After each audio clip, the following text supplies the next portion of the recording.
Hello दोस्तों, मेरा नाम विकास यादव है। मेरे यूट्यूब चैनल में आपका स्वागत है।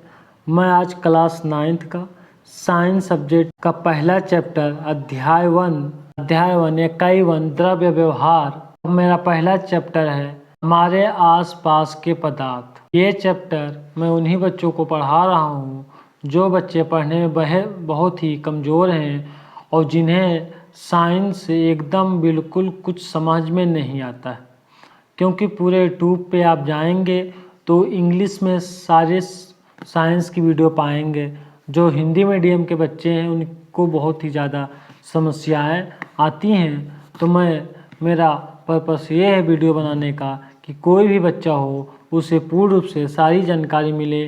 मेरा इसमें पहला हेडिंग होगा द्रव या पदार्थ। द्रव और पदार्थ, द्रव आए या पदार्थ है आपका एक ही चीज़ है। जैसे कहीं दे दिया द्रव क्या है पदार्थ क्या है तो आपका एक ही होगा मैटर। तो द्रव क्या होते हैं? पेड़ पौधे धातु जल आदि दृश्य अर्थात देखे जा सकने वाले द्रव होते हैं। जैसे पेड़ हो गया, पौधे हो गया, धातु हो गया, जल हो गया, ये सब दिखने वाले क्या हैं? सब पदार्थ होते हैं। द्रव या पदार्थ, द्रव पदार्थ वो होते हैं जैसा कि जल, वायु, लकड़ी, हीरा, स्टील, कांच आदि सभी में द्रव्यमान होते हैं जो स्थान घेरे। जैसे मैंने पेन रख दिया, क्या है ये? स्थान घेर रहा, तो ये पदार्थ है कोई, ये द्रव्य है। तो जो स्थान घेरे वो आपका द्रव्य यानी पदार्थ होता है। द्रव्य ब्रह्मांड का हवा है जिसमें द्रव्यमान और आयतन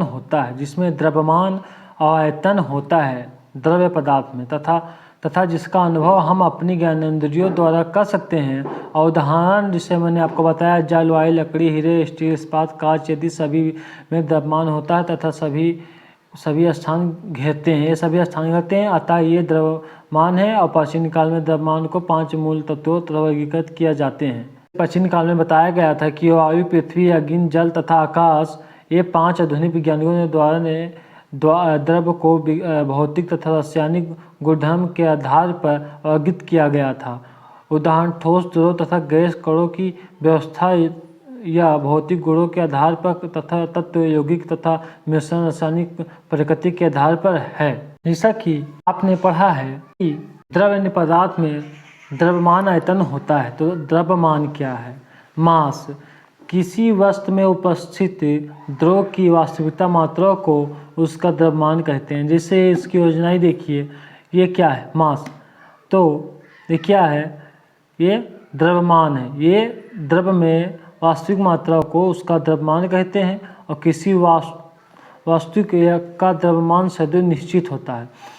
द्रव्यमान का जो है वास्तविक द्रव्यमान सदैव निश्चित होता है। कहीं भी रखें ये ऐसा ही रहेगा। ये नहीं है कि यहाँ पे 5 किलो है और यहाँ पे रखने पे ये 2 किलो हो जाएगा, ऐसा कुछ नहीं। इसका जो मान है वो सेम ही रहेगा कहीं भी रखें। अर्थात स्थान परिवर्तन के साथ इसका मान परिवर्तित नहीं होता है और इसे यम द्वारा प्रदर्शित करते हैं।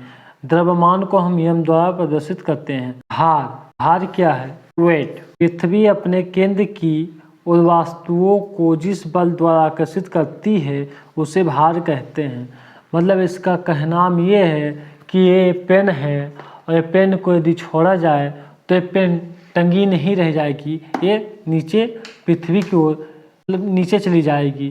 तो पृथ्वी क्या है? पृथ्वी आपका एक बल है। जो बल है वो आपकी ये पेन को अपनी तरफ खींचती है। और इसी पेन को कुछ हद तक ऊंचाई पे ले के जाया जाए तो ये पेन जो है आपका ऐसे रह जाएगी, वो आपका पेन जो है नीचे नहीं आएगी, क्योंकि वहाँ पे आकर्षण बल जो है खिंचाव नहीं रहता है। जो पृथ्वी जो है ये एक बल लगाती है जो अपने आप अपने तरफ आकर्षित करती है वस्तुओं को।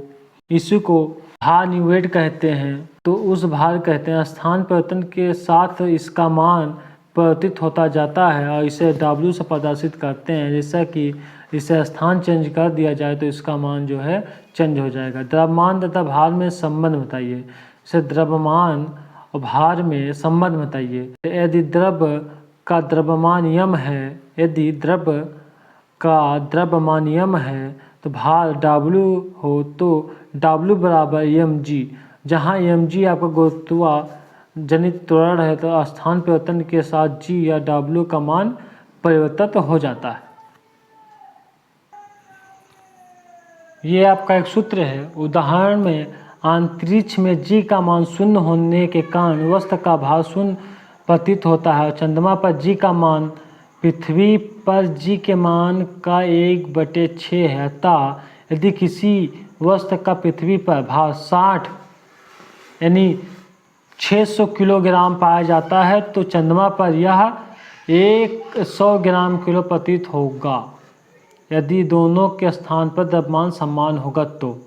नोट: रसायन विज्ञान के परिक्षेप में भार या द्रव्यमान समान अर्थात हैं प्रयुक्त किए जाते हैं। आयतन वॉल्यूम: किसी वस्तु द्वारा घेरा गया स्थान उस वस्तु का आयतन कहलाता है।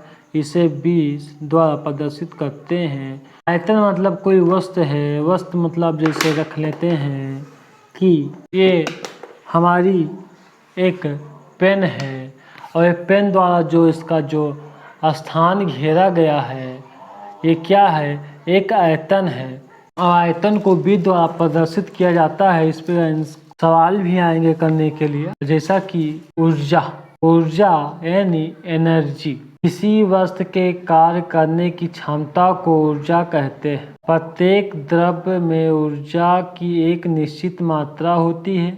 ऊर्जा अपने विभिन्न रूपों जैसे प्रकाश ऊर्जा, ऊष्मीय ऊर्जा, ध्वनि ऊर्जा, विद्युत ऊर्जा, गतिज ऊर्जा आदि में से किसी भी रूप में उपस्थित हो सकती है। ऊर्जा में न तो द्रव्यमान होता है और न ही इसकी कोई भौतिक अवस्था होती है।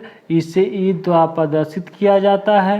किसी वस्तु के कार्य करने की क्षमता को ऊर्जा कहा जाता है। यदि हमारे अंदर क्षमता यानी ऊर्जा है तो हम कार्य कर पाएंगे या हम नहीं चल पाएंगे। उसी प्रकार एक क्वेश्चन भी समझाया गया कि किसी वस्तु के कार्य करने की क्षमता को ऊर्जा कहते हैं। द्रव्यमान, ऊर्जा, तुल्यता नियम, यह आपका एक नियम है तुल्यता नियम, तो आप पढ़ेंगे और इस पर क्वेश्चन इसी के हिसाब से किया जाएगा।